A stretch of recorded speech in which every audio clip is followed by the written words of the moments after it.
Tão forte que Jesus disse que de toda palavra frívola que sair da boca do ser humano, dessa palavra a gente presta contas no dia do juízo. Poxa. O apóstolo Tiago, irmão de Jesus, no capítulo 3 da epístola dele, diz algo dessa natureza. Diz que não há nada mais letal na realidade humana do que a língua.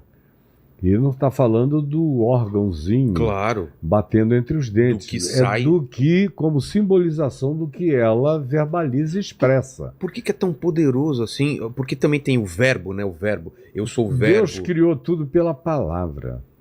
A palavra não é só a vocalização. Ela é também, antes de ser a vocalização, é o meu pensamento. Exato. Ela é a transformação do que eu tô aqui É a pensando. minha intenção. Ela apenas expressa o meu espírito. É por isso também que o apóstolo Paulo diz aos Efésios: longe de vós toda gritaria e palavra torpe. Quando ele está falando de gritaria, ele não está falando de falar alto. Ele está falando daquela gritaria que decorre do derrame de ira, de ódio, de raiva, de comunicação envenenada, perversa, degradante, destrutiva da gente contra o próximo. Por outro lado, as palavras têm esse poder abençoador sobre a vida dos outros. Transformador. A gente lê nos evangelhos Jesus, lá acerca de Jesus, dizendo: e ele meramente pela palavra curava os doentes e expulsava os demônios. Meramente pela palavra. Um leproso chega para ele e todo mundo correu, né? Porque o leproso no primeiro século e antes do primeiro século... Não tinha cura, né? E até há pouco tempo atrás eram pessoas das quais todos fugiam, se evadiam. E era contagioso. E naqueles dias de Jesus, além do contágio, que ninguém sabia explicar a razão cientificamente falando, ele era considerado um ente amaldiçoado. Então, quando o leproso chegou e todo mundo correu, Jesus se aproximou e ele falou de longe: Senhor, se tu quiseres, tu podes purificar-me. Aí Jesus não se satisfez com isso. O texto de Lucas diz que Jesus foi e patolou a mão no meio das chagas do cara, no meio do peito, cheio de pus e de ferida, e falou, tocando: eu quero, fica limpo. E o homem ficou purificado na mesma hora. Agora, Jesus não precisava nem tocar. Lá em Marcos 6, quando ele foi a Nazaré, a cidade onde ele foi criado, se diz que ele ficou admirado da incredulidade deles, porque ele mesmo, Jesus, disse que ninguém é profeta na sua própria terra, nem entre os da sua própria casa, que são os que mais descreem de você, são os mais familiarizados com você, que dizem: supostamente a gente cresceu junto, por que ele está dotado de uma coisa diferente de mim? E aí a inveja toma conta, todos os sentimentos ruins afloram, e o cara blinda o coração e não enxerga a graça de Deus bem presente na vida dele. Então, lá em Nazaré, o texto de Marcos, capítulo 6, diz que Jesus se admirou da incredulidade deles, porque entre eles não pôde curar muitos enfermos, senão alguns poucos, impondo-lhes as mãos. Ou seja, teve que fazer uma transferência de poder corpo a corpo, mão, cabeça, vazar aquilo ali. Em outros lugares, na maioria dos lugares, ele só falava. Tem uma mulher que só de tocar na roupa dele, né? Ele falou que sentiu o poder Marcos saindo 5, de mim. Não é? Ele está cercado de gente pegando nele para todo lado, em Cafarnaum, e de repente ele para e diz: quem me tocou? Aí Pedro disse: o que é isso? Todo mundo está pegando em ti. Aí ele disse: não, alguém me tocou diferente, todo mundo está me apalpando.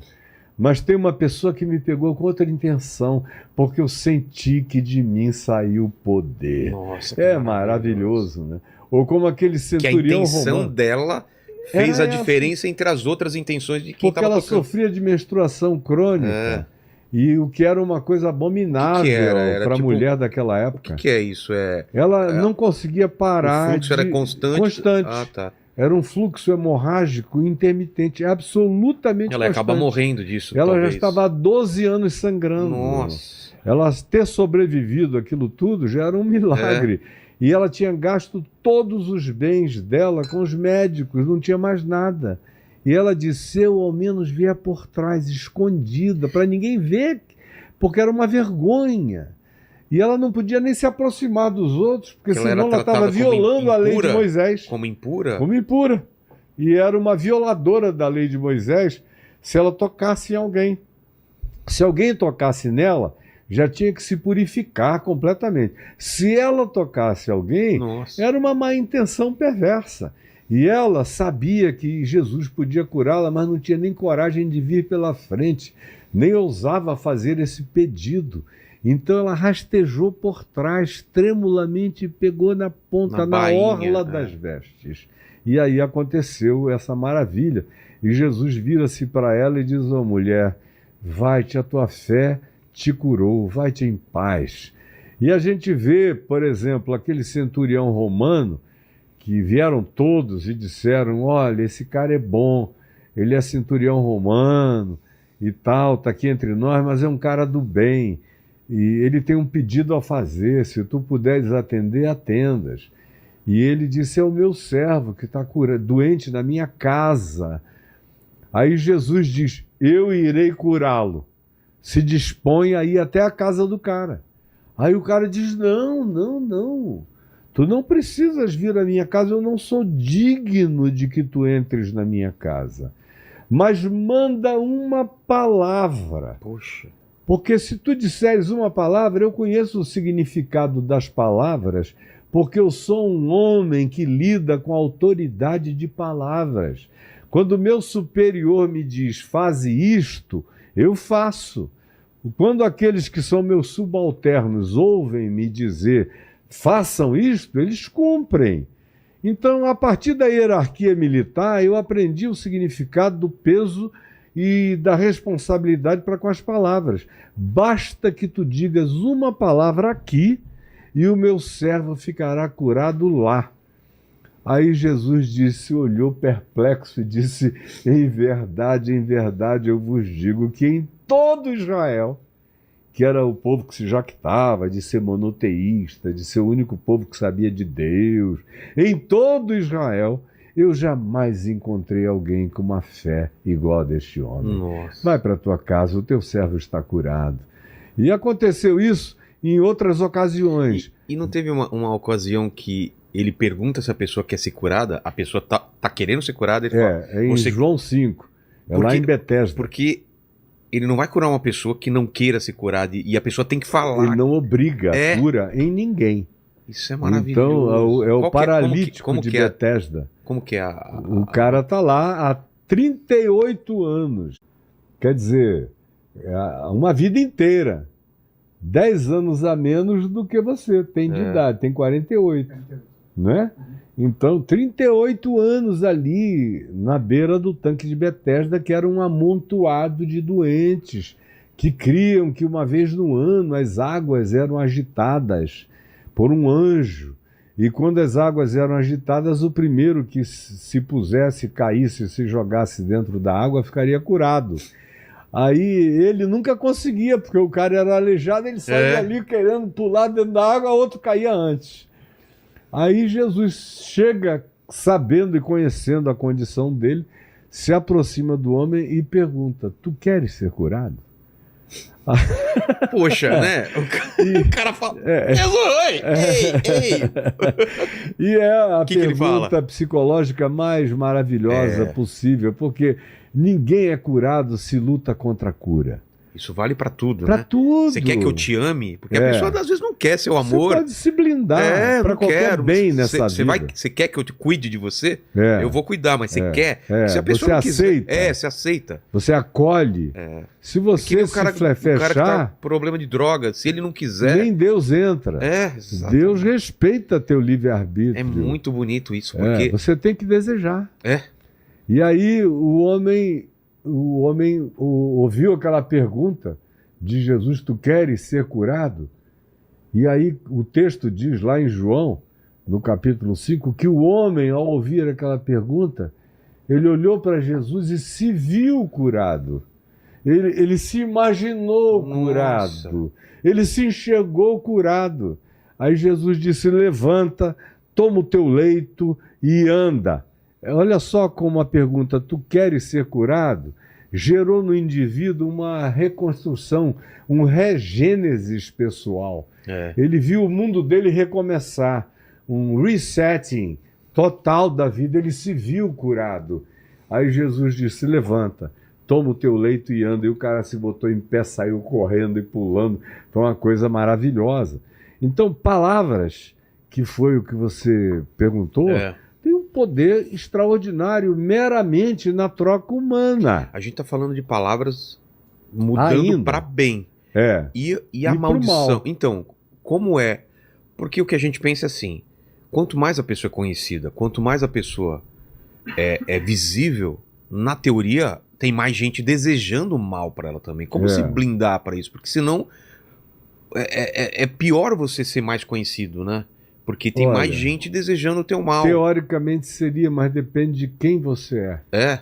Porque, por exemplo, eu estou dizendo desde os meus 18 anos de idade que se a terra inteira se juntar para desejar o meu mal, cai tudo por terra, porque eu sou invulnerável, impenetrável, o meu escudo é inatravessável. Então a palavra tem poder, mas depende de contra quem. Tem que encontrar uma vulnerabilidade do lado de lá e tem que encontrar um acoplamento, tem que encontrar um outro mal recíproco, plantado na mente, no coração do outro indivíduo.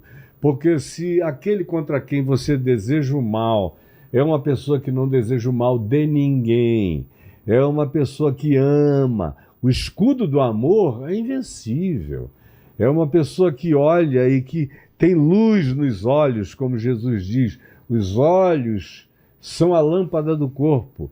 Ele não está falando do globo ocular, ele está falando do olhar, o teu olhar, a tua projeção de olhar, de pensamento, a tua interpretação da vida, se é boa ou se é má, ela se é má, vai fazer com que tudo à tua volta se torne treva. Mas se você tem um olhar bom acerca das pessoas, você ilumina a vida dos outros, a sua e a dos outros. Foi o que Jesus diz, está lá em Mateus, do capítulo 5. Se a tua luz, a tua mente, o teu pensamento, o teu desejo é bom para com a vida, você se torna um farol da existência, fazendo bem a todo mundo. Por outro lado, se você tem essa perspectiva de interpretação amargurada, negativa, irada, não perdoadora, acumuladora de misérias no coração, invejosa, perniciosa em todas as suas interpretações, você é um ser não só tóxico. Essa semente vai germinar do mal. Você vai contagiando. É gente que você, em mim, não pega nada. Mas eu sei quem é a pessoa. Eu sinto quando elas chegam. Eu vejo quando elas se aproximam. Eu olho, e minha mulher também tem uma sensibilidade enorme. Diz, meu Deus, essa pessoa está muito mal acompanhada. Nossa! Tá muito. Agora, eu tenho medo disso? Nenhum. Eu tenho a compaixão daquela pessoa, começo a orar por ela, pedir a Deus que a mude. Mas nós somos máquinas naturais de bem e de mal. É por isso que a Escritura diz que a gente não deve amaldiçoar ninguém. Ninguém. Em primeiro lugar, porque a maldição que eu profiro contra você é como um bumerangue. Maldição é desejar mal também. É desejar, é o maldizer. Eu quero que, tomara que... Ele vai acabar... querer a coisa ruim caindo sobre o próximo. E às vezes a pessoa se amaldiçoa sem perceber. É um bumerangue. Não. às vezes ela fala, eu não sei tal coisa, eu sou mesmo, meu fim é não sei o quê, a pessoa tá se amaldiçoando. Tem gente que é uma maldição, uma auto-maldição ambulante. Isso tem um poder maior até, porque ela falando, ela tá declarando uma coisa sobre ela, né? Ela se auto-sabota em tudo que faz. Ela é o seu pior inimigo. Não tem nada mais horrível quando o cara consegue ser um inimigo de si mesmo pior do que a torcida organizada do planeta todo contra ele. O cara se torna pior para si mesmo do que qualquer ação do diabo contra ela. Não tem diabo pior para o ser humano do que esse sentir autodestrutivo do indivíduo contra si mesmo. E tem gente que faz isso com uma convicção horrorosa. São pessoas autotóxicas que se envenenam por inteiro e contaminam frequentemente toda a família. Contaminam aonde estão, porque não raramente os que estão à volta dela são totalmente indefesos. Não sabem se defender ou não têm a consciência daquilo, daquele significado. E aí, meu Deus, o que acontece é que essas pessoas são como um cobalto ambulante. São seres que são césio aberto, vazando contágio para todos os lados. Aonde elas passam, se encontram pessoas igualmente vulneráveis ou abertas, ou da mesma natureza, ou com as acoplagens preparadas para o acolhimento da maldade, ou gente medrosa, apavorada, porque essa é outra coisa. Um indivíduo que crê na maldição recebe a maldição. A pessoa que olha para a maldição com superstição e diz, ai meu Deus, aí bate não sei o quê, fica com todos esses aparatos de defesa, sem saber, ele está validando o significado do desejo maligno do outro contra ele. Porque quem de fato está blindado contra isso passa despreocupado, tranquilo. Como diz lá o texto do livro de Números, no Velho Testamento, quando conta a história de um bruxo chamado Balaão, que foi contratado pelo rei de Moabe, chamado Balaque, para amaldiçoar o povo de Israel no deserto, e o cara foi trazido lá da Mesopotâmia. A função era jogar uma maldição. Uma maldição contra o povo, porque ia entrar na terra e eles iriam guerrear contra Israel, eles estavam com medo, já tinham visto as vitórias anteriores de Israel sob o comando de Moisés, e ele contratou esse cara para amaldiçoar o povo todo. E aí Deus disse, não amaldiçoa esse povo, porque eu abençoei, tu não vais amaldiçoar. E aí ele não foi a primeira vez, mas depois, diante de tantas ofertas e benefícios financeiros e de bens, ele cedeu e foi. Mas chegou lá e em 3 ocasiões ele tentou amaldiçoar. De uma posição, quando ele foi amaldiçoar, o que saiu foi bênção. Aí o cara disse, poxa, eu te contratei para amaldiçoar e tu abençoaste. Aí ele disse, não, daqui eu não consigo, eu estou vendo o povo inteiro, é gente demais. Aí ele foi mudando até que ele chegou num ponto em que dava para ver só uma nesga do povo. Aí, daqui, quem sabe, eu amaldiçoo, vendo só um fragmento do povo. Tentou amaldiçoar, mas não conseguiu. Aí ele disse, no meio da tentativa de maldição, ele disse, porque contra este povo não vale encantamento, porque o Senhor abençoou, quem amaldiçoará? Dos baldes deles brotarão fontes de águas vivas, significando dizer que onde não havia fonte, a bênção e a graça de Deus estava tão presente que até do balde brotariam fontes. E aí pronunciou uma bênção maravilhosa e linda que está lá no texto de Números. Isso no Velho Testamento. Acerca de Abraão se disse isso, abençoado seja aquele que te abençoe, e amaldiçoado seja aquele que te amaldiçoe. Isso lá no primitivismo. A pessoa que amaldiçoa, ela tá trazendo para ela também uma coisa... Uma carga horrorosa. Porque você vê algumas pessoas realmente que fazem esse tipo de coisa constantemente, o final delas nunca é bonito, né? Não. Parece que elas vão sendo corroídas por dentro, né? Rapaz, olha, se maldição pegasse contra quem anda na luz, eu já tinha morrido há muitos anos atrás. Porque milhares de pessoas, por razões as mais diversas, desejando mal, já me desejaram mal, já me amaldiçoaram, e ainda até o dia de hoje tem gente que me amaldiçoa. Eu durmo e passo tranquilo, sei que eu irei no dia que o Senhor me chamar, eu não penso nisso um único minuto. Já lidei com todo tipo de perversidade declarada, explicitada. Não conseguem me levantar nem um pelo de arrepio no corpo. Quando a fé no Evangelho entrou em mim para valer, eu fiquei blindado de cima a baixo. Eu entro no inferno e saio sem medo de nada. Já lidei com todo tipo de casta espiritual maligna, possível e imaginável, com todas as legiões declaradas malignas possuindo pessoas, com gente vestida, e não só vestida, possuída pelas piores coisas do mundo, me declarando mal. Eu nunca temi, porque a grande questão é você andar com o escudo da fé. Como Paulo diz, que a fé é um escudo com o qual a gente apaga todos os dardos inflamados do maligno, de qualquer dimensão, natureza ou perspectiva. Cai quebrado aqui. Se jogarem nas minhas costas, a glória do Senhor é a minha retaguarda. Eu não me preocupo, eu não tenho medo de nada, nem de ninguém, nem de coisa alguma. Já entrei nos lugares mais horrorosos onde ninguém entrava, já parei guerra de tráfico no Rio de Janeiro com metralhadora, chegar no meio e gritar: paz seja neste lugar, chega! E parar tudo. E o que eu estou dizendo aqui, eu tenho milhares de testemunhas que andavam comigo para todo lado, isso tudo gravado. Fala com Caco Barcelos, fala com repórteres de onde você quiser, do Der Spiegel na Alemanha, da BBC de Londres, do Globo, fala com meu amigo Otávio Guedes, fala com qualquer um.